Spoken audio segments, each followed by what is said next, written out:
Joining me right now is New York Congressman and Trump campaign New York State Honorary Co-Chairman Chris Collins. Sir, good to see you. Thanks so much for joining us. Yes, Maria, it's good to join you this morning. So let's talk about this meeting that Donald Trump is coming to meet with some of your colleagues. What would you like to see come out of this morning?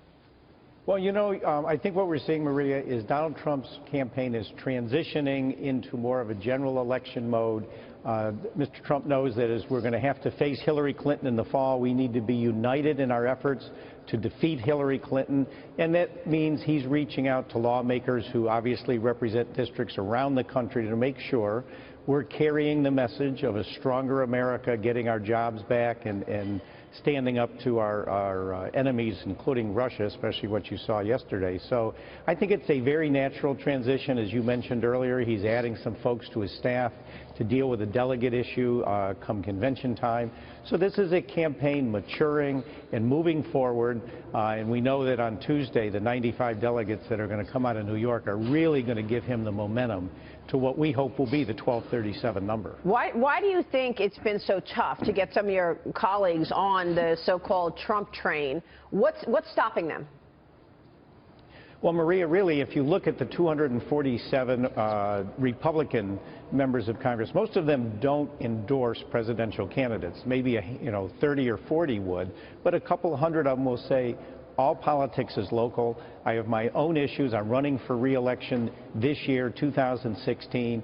And the minute you endorse someone, you may put yourself at odds with a big donor or someone else in your district. So most members are very cautious and simply say, I'm running for re-election. I'm going to support the Republican candidate come November to defeat Hillary Clinton.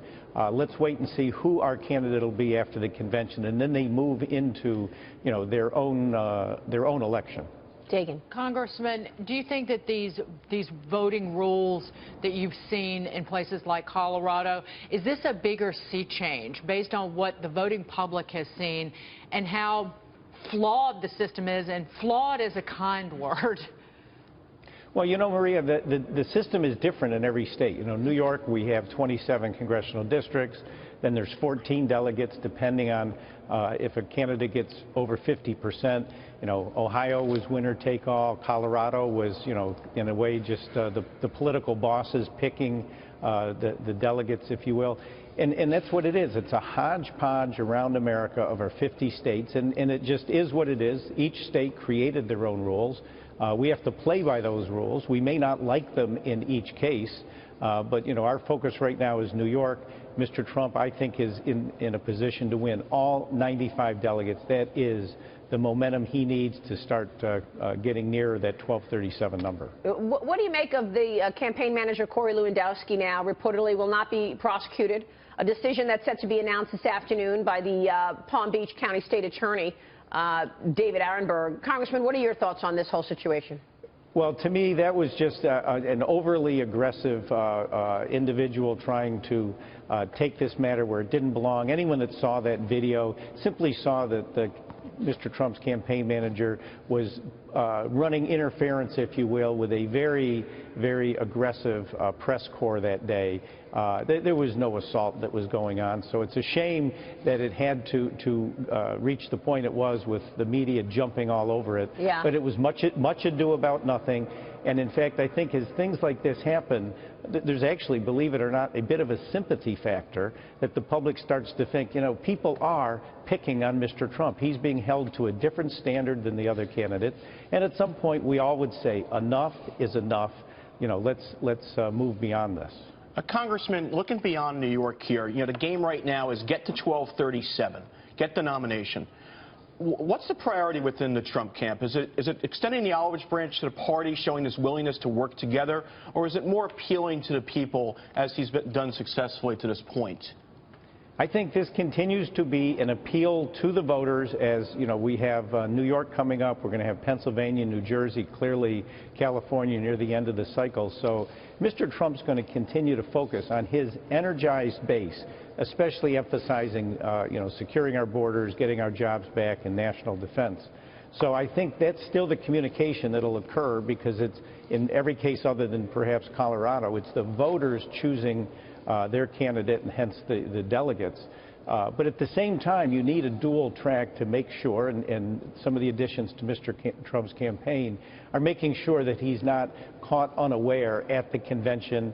Hopefully we'll get this done on the first ballot, but if it moved into a second or third ballot, that's when the rules are basically thrown out the window and it becomes a free-for-all. So, as we move forward, Mr. Trump's campaign staff is going to have to grow, and all of this is really a campaign maturing, and one that a lot of us feel he will be the candidate. And so our outreach today to other members of Congress who are running for re-election this year is to bring them on board what exactly it is that we're doing, so we're all part of the same team come November. Let me ask you about the protesting going on. They're clashing with police outside of Pittsburgh Trump rally last night. Donald Trump took a moment to blast the protester in his speech. Listen to this. I want to get your reaction, sir. It's funny. Let me see. Who is that person? Let me see. Raise your hand. Who are you? Are you an agitator? Let me see. Who is it? Who is it? Are you the one? Your voice is very weak. No, he's so weak. Look, he's leaving now. Who is he? Bye. He's going home to mommy. What about that, Congressman? I mean, what do you make of this ongoing violence at Trump campaign events? You said earlier that Trump is being held to a different, higher standard. Is it because of things like this? Well, no, I guess, again, all of us, even running for Congress, have what we call trackers, protesters. I know the first time I ran, I had people running around in a chicken suit because I was not debating my opponent.